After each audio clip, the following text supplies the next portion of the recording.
So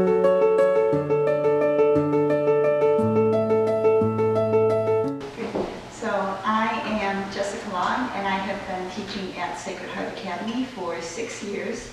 And this year I teach 11th grade chemistry, 9th grade biology, and 7th grade physical science.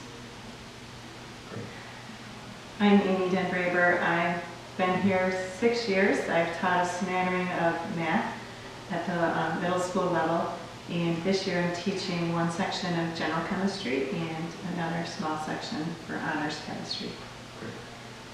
I'm Cecilia Black. I have been here 6 years, same as Jessica, and I teach 5th grade a lot of things, a lot of which is science. Hello, my name is Brian Conklin. I teach mathematics, 8th grade, 10th, 11th, and 12th. I'm in the middle of my 4th year here. I teach 8th grade Algebra 1, 10th grade Algebra 2, 11th grade Pre-Calculus, and 12th grade Calculus.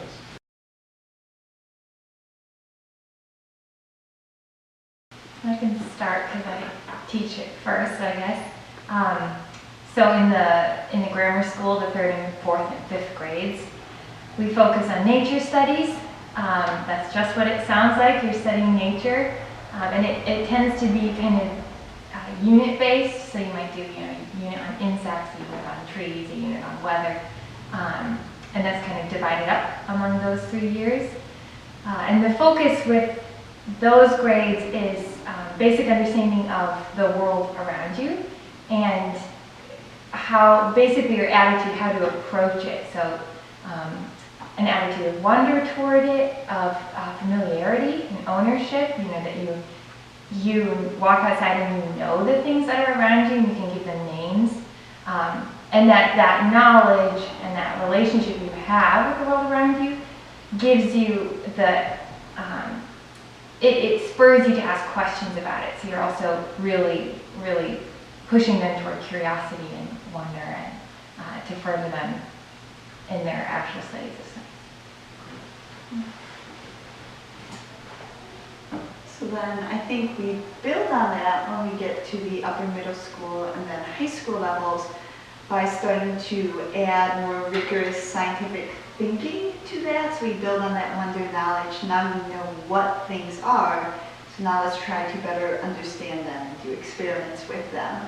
And then especially once we get to the high school level and they've gained that level of understanding and maturity from other subjects, we start to emphasize how do we see these first principles, how does science follow these first principles of reason, how does this give us positive examples of things like the principle of causality, of things like final causes, of non-contradiction.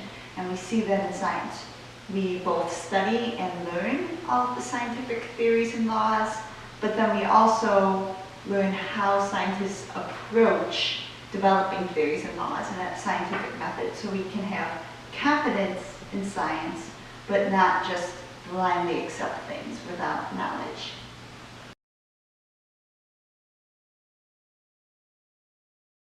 I think the biggest difference with the classical approach to science is that we're taking a larger view of things. We look at the bigger pictures, I guess, a way that you could put it. We don't simply focus on the experimental and material portion of reality. We do that. We do experiments. We study things like planaria. But we also step back and look at what is it to be a living thing, and we talk about the formal cause. We talk about the soul, the life force of living things. That's something that is lacking in a standard biology course. We talk about why you can value some organisms more than other. We talk about what makes some more worthy of attention and care and value. In things like chemistry, we study our quantum model of the atom, but then we also look at what that means, what are the philosophical implications of it. And we do that by reading things that people like Heisenberg and Bohr have said about the quantum model of the atom. They were trying to figure all of that out. I'd like to emphasize, along with things Jessica just mentioned, is the approach of showing God's order and beauty in the math that aligns itself with the study of science. So as the high school students grow in their knowledge of math, it's beautiful for them to see the connection between what they're learning in their math class and the science, and to know that God ordered it all. And to tie in what Jessica was saying as well is sometimes science can be viewed in a utilitarian approach. Sorry, but it isn't meant to be that way. It isn't meant to be a thing in and of itself, and that leads to scientism, materialism, in people's perspective of what we're supposed to do with science. And we try to give that broader perspective to our students. Yeah, it was funny, there's that pause after you asked the question, because I feel like there's so many ways you could answer that question. Like, classical can mean so many things. And I mean, it's a rich word, that's a good thing, but it's also hard. Yeah, but I think generally that the perspective both of you are highlighting of looking at things as wholes, not as parts, because we are so developed, I guess, in our understanding of science and math, we tend to kind of start at the wrong end of things, with everything broken down to its smallest component, instead of looking at it as a whole.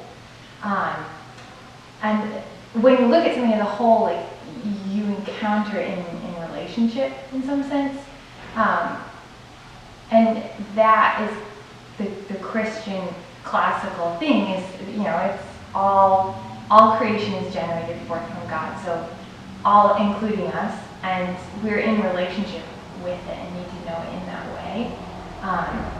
That sounds a little new agey, but that there's an encounter there. It's not just utilitarian or technocratic, like you're not just manipulating nature, but knowing something that's a communication of God. And that actually affects the way that you teach it too, which is the crazy thing, that's not just like an attitude you have, but it really affects how you look at things, and how you present it to the children and how they encounter it in the classroom. It just makes for a more integrated study, I think, in general. And at that point, I've noticed that at least in science, well, with math too, but in science, if you have a certain collection of starting assumptions, if you just assume from the get-go that nothing is really important except that which is empirical, what can be measured in scale or put under a microscope or something to that effect, even if you never actually say that, it will be communicated loud and clear to all the students, well, that's actually all there is. If you never mention, and I know the phenomenon of, well, at the beginning of this class, I do want to say, there is more to this, there is the soul, there is the blah, blah, blah. Now that that's out of the way, let's get to the real science. That will tell everybody, okay, that was the required disclaimer because we're a religious school. Now we can ignore that and go on to what's actually true, and which would be a disaster. If you actually do believe that there is existence above and beyond what we can see, hear, touch, and absorb with the senses and detect, it'll affect how you teach. If you think that there's nothing but what we measure, everything is ultimately pointless, and that will come through in your teaching. And it will shape how the students view the rest of their lives, not just that course. Because they think they're teaching me truth, at least as far as truth can be known. And if all truth is a bunch of compartmentalized things which really don't much matter, then I don't much matter because I'm a collection of those components. And that's simply not true. And we have a chance to say otherwise. And I can see how that would build for our students who attend Mass daily. The Eucharist is something that's so vital to the life of our school. And having that understanding, implicit or not, they'll be able to see the mystery of the Eucharist. What do they see? What do they touch? But maybe a piece of bread. But they have a deeper understanding of Christ in the Eucharist.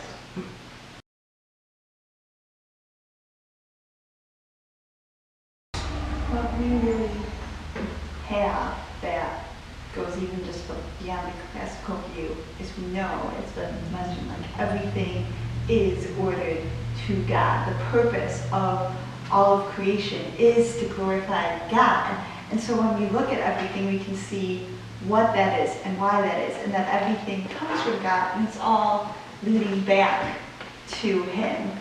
And as that in itself could be said simply at any Christian school, but then what makes it specifically Catholic is that when we look at creation, we see the liturgical structure. We see that it's ordered towards worship, and of course the highest form of that is the Eucharist. And so because we see everything moving together and then coming up to glorify God in that way, and we have the highest source of that, we have the Eucharist right there, we have daily Mass, we have adoration, then everything is properly ordered, and it is as it should be, as it really is. I'd like to discuss on top of that the idea of truth in terms of what is truth. That's one of the things that we talk about here is truth, goodness, and beauty. And we recognize Christ as being truth. And in the book that we're using for chemistry, where there's a new book out that we're trying, the first chapter talks about scientific method. And you can have facts and facts and facts and facts. But to distinguish between the facts that are empirical, that you can see and measure, that may be validated over time, they're not truth claims. They can help us, they can help lead us to truth, but they're not truth itself. And for the students to be able to recognize that, there's a difference between the immanence and eminence, transcendent God versus our humble minds. And as much as we try to discover new facts and progress, we'll never really know the truth. And I think students are open to accept that here. It's been said that truth is more than just accurate data. For example, the idea of detraction. If I were to say something true about someone, that makes them look bad, unnecessarily, just because I'm gossiping or something to that effect. One of the defenses is, well, hey, it's true. Why are you coming on my case for?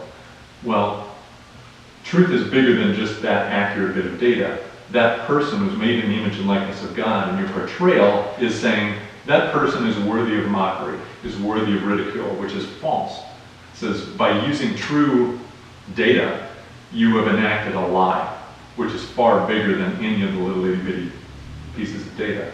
In the same sort of way, science and math both have to point to something bigger than themselves. If they portray themselves as being the end-all and be-all of what we know and what we can know, that omits the greater part of existence, and it guts the existence of all meaning.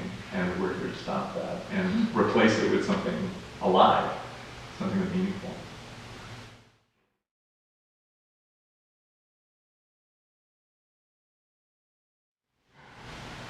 Mathematics, to quote myself, is supposed to point to God. I'm quoting you actually. Is pointing to God. It's supposed to. Math is ordered and structured, which can be fascinating in and of itself, but it's a derivative of the nature of God. And you figure, well, that's nice. That's just a little bit of theology. I'm being multidisciplinary. Isn't that nice of me? That's not the point. Mathematics, if it doesn't point to God, is ultimately useless. It can be practical for several things, like you can, calculate how much gasoline you need, at what temperature it burns to make a car go. Ultimately, who cares?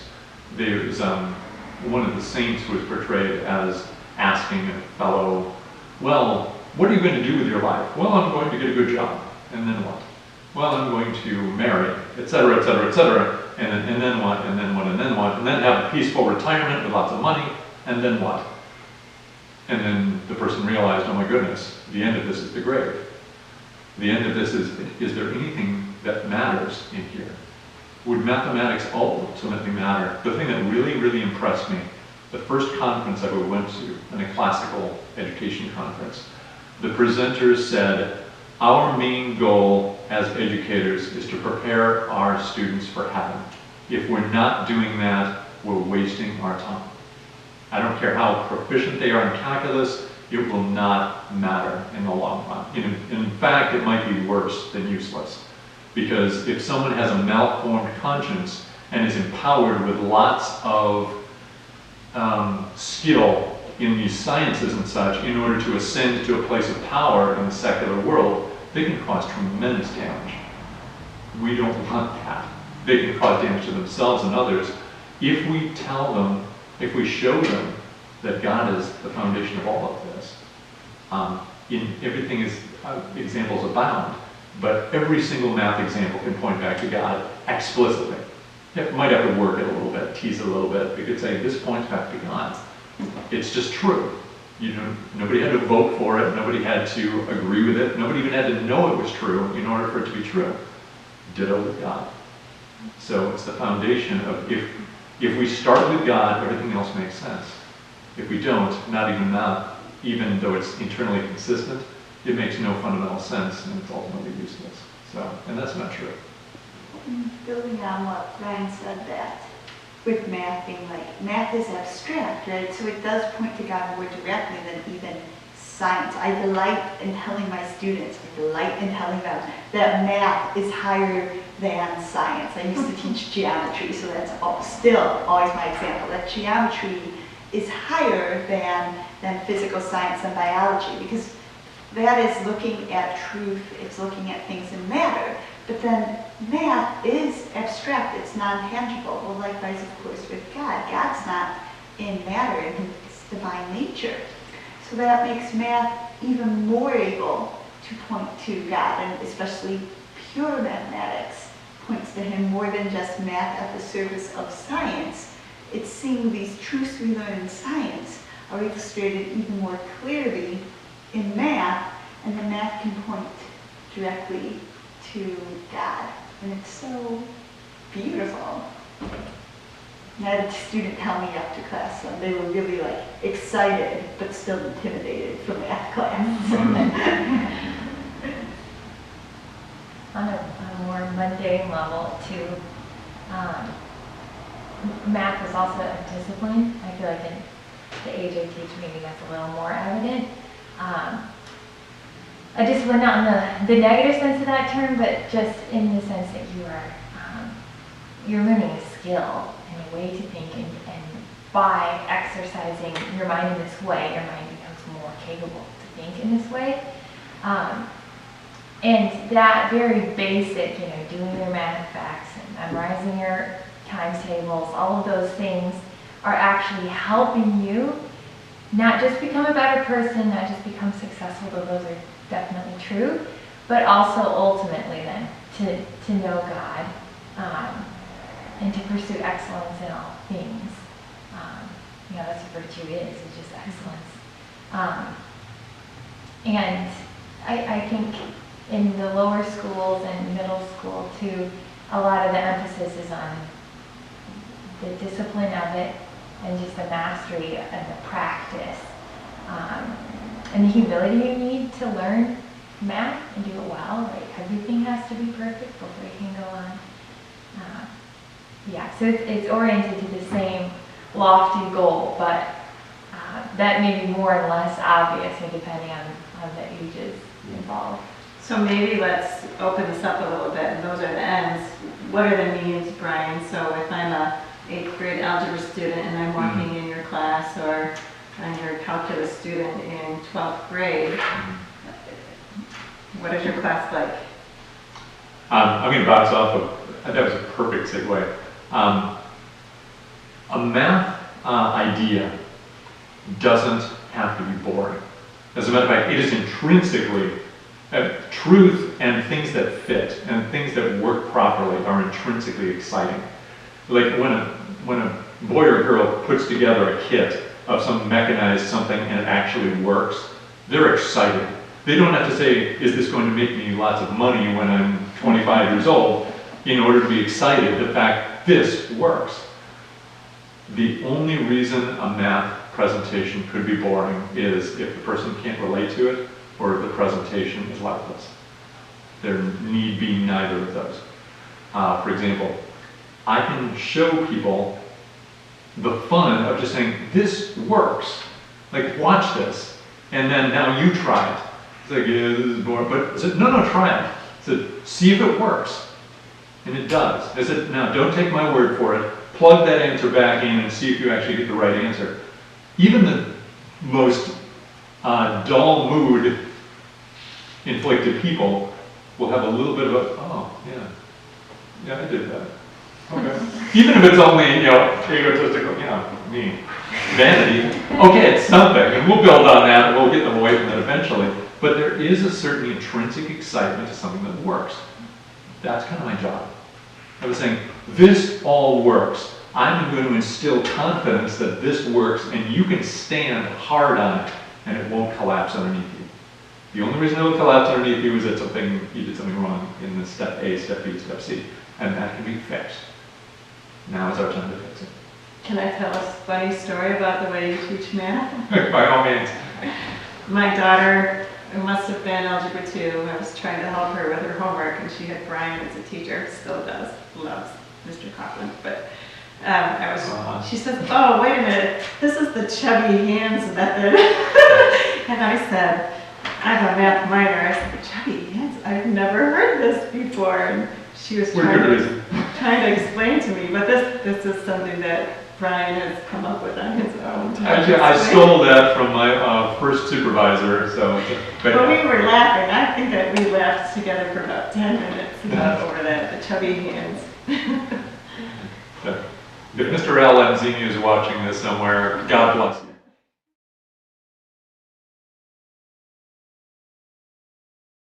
The math point, this is kind of ironic. Anyone who knows me knows that this is not bragging, it's actually a little bit of a lament. I went to Dartmouth College, which is an Ivy League college. One of the reasons the math department was glorious. I had the most phenomenal math professors I've ever had, teachers I've ever had in my life, with the exception of one high school math teacher who is my idol, not in a theological sense. But it was one of the most anti-Christian places I've ever been in my life. Again, I say that in all charity, but they have consciously embraced an active, militant rejection of theism and Christianity especially. So I don't say that with any pride, and I would offer a caution to anybody who is looking into an Ivy League school. Do your research carefully. It doesn't mean it's a deal breaker. You can go there, but there are Catholic resources. Go seek them out. Find out a solid Catholic student center that's there. They're usually strong because they're under persecution. Grab them and let them nurture you. Okay, great. I think what Sacred Heart offers in science that will particularly prepare students is it teaches them how to think. It lays a strong foundation of first principles, and all science builds on those principles. Whatever type that you may be studying, whatever field that you go into, will all build on what you learned. So if you have a strong foundation, you are prepared to gain knowledge. You can learn the techniques of using various scientific equipment, but if you know how to think and you know how that part fits into the whole, you're ready for whatever college is going to throw at you. And I would agree. I think the emphasis on learning how to learn is more important than content.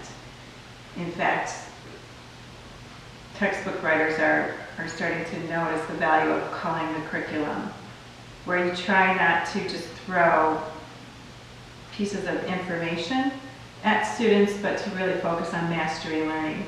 So we're not just teaching them to cram for an exam, to memorize facts, and then move on to the next thing. We're really trying to focus on bringing it all together, having a little circular approach in terms of reviewing, and part of the beauty of the new textbook that we're looking at is the way you teach also is by having the students explain more, having them give you the answer rather than just plucking something out of a word bank or something like that. And that requires the students to hone in and focus on what's really important. Yeah, I mean, I think any preparation for college, yeah, there's many angles you could approach it from, and some of it's just kind of tactical, you know, how to get this child into this particular college, this particular, you know, path. But I think at Sacred Heart, what we're focused on is, like both of you were saying, that learning is in the child, that the child is the subject of learning. And that when they graduate from our program here, they have internalized whatever it is we're trying to teach them, which just, that is a foundation they need for college, whatever it is that they're going to go do. Yeah, so just less of a focus on this AP course, that AP course, honors, not honors, although it's important, you know, to study high-level things and challenge yourself, but the focus more on mastery and seeing the thing as a whole and being a good student that a college would want to have. And the whole model of classical education, which really struck me, which is age appropriately fitted. For example, when they're young, a focus on memorization, because that's the age where they just absorb things like sponges. They enjoy memorization. Adults don't, so they're thinking, well, these kids can't enjoy this memorization because I wouldn't, because I'd be bored on my skull. They're not adults. They love this stuff. I talked to public school teachers and even some Catholic school teachers who are non-classical who are horrified at the idea of stressing memorization. They reject it wholesale. They say, you can't do that to the kids. That's a quote. So, and we think you can't teach them how they want to learn and how it's best for them to learn. And then in the pre-teen years and teen years, when they're ready to start challenging the topic, we introduce debate, we introduce logic, we introduce the tools they can use to do that properly. Is that the more time they take fighting the topic, the less time they take fighting mom and dad, too. And when they're finally ready to be passionate and conquer the world, that's when we start teaching poetry, rhetoric, expressing, capstone projects by which you can finally take charge and say, here I am, I'm going to present the good, the true, and the beautiful in my own particular style. No wonder they're prepared for anywhere they go. So the classical model itself is shaping them in a way that no other non-classical school could possibly do. And I think that's beautiful.